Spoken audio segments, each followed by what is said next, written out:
সম্মানিত দর্শক, আসসালামু আলাইকুম। বাংলার তথ্য নির্ভর সর্বশেষ খবরাখবরে যুক্ত হওয়ার জন্য আপনাকে অসংখ্য ধন্যবাদ। জানিয়ে দিচ্ছি আমাদের হাতে থাকা সর্বশেষ আপডেট।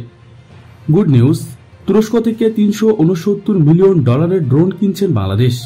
সম্প্রতি তুর্কি প্রতিরক্ষা কোম্পানি বায়রাক্তারের কাছ থেকে TB2 ড্রোন কেনার জন্য $367 মিলিয়ন চুক্তি করেছে বাংলাদেশ। দুই সরকারের মধ্যে সরাসরি আলোচনার মাধ্যমে এই চুক্তি হয়েছে বলে বাংলাদেশ সেনাবাহিনী গত মঙ্গলবার এক বিবৃতিতে নিশ্চিত করেছেন। তবে ঠিক কয়টি ড্রোন কেনা হবে এবং কখন সরবরাহ করা হবে তা বিবৃতিতে বলা হয়নি। সিরিয়া, লিবিয়া, আজারবাইজান যুদ্ধে বায়রাক্তার TB2 ড্রোনের সাফল্যের প্রেক্ষাপটে বিশ্বজুড়ে ড্রোনের ব্যাপক চাহিদা সৃষ্টি হয়েছে। এছাড়া রুশ বাহিনীকে ব্যর্থ করার জন্য ইউক্রেনের সামরিক বাহিনী তুর্কি ড্রোন ব্যবহার করছেন।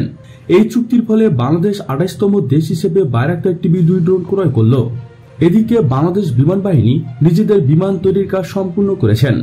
বিমান বাহিনীর সদস্যগণ তাদের দীর্ঘদিনের অভিজ্ঞতা কাজে লাগিয়ে সম্প্রতি বিমান বাহিনীর অত্যাধুনিক চ্যালেঞ্জিং কাজটি শেষ করেছেন, যা শীঘ্রই পরীক্ষা নিরীক্ষা শেষে আনুষ্ঠানিকভাবে যাত্রা শুরু করবে।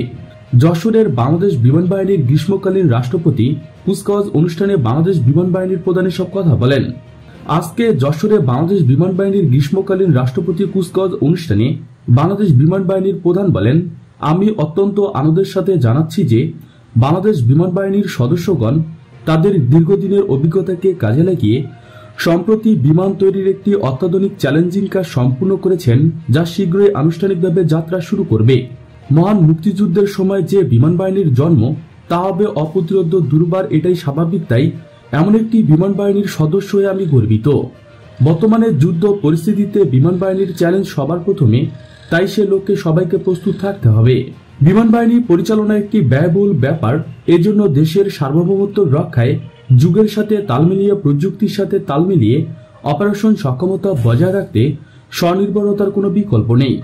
তোমরা ভবিষ্যতে তোমাদের অর্জিত জ্ঞান কাজে লাগিয়ে নবপ্রযুক্তির আয়ত্ত এনে বাংলাদেশ বিমান বাহিনীর সক্ষমতা বৃদ্ধি করবে। সেনা ও নৌবাহিনীর সহায়তার পাশাপাশি বিমান বাহিনী নিজেদের প্রয়োজন বাস্তবায়নের মাধ্যমে ভবিষ্যতে স্মার্ট বিমান বাহিনী গঠনে সচেষ্ট হবেন। প্রিয় দর্শক, আজকে পর্যন্তই। শুরু থেকে শেষ পর্যন্ত চেষ্টা করছি বাংলার সামরিক অর্থনৈতিক সঠিক তথ্য উপস্থাপন করতে।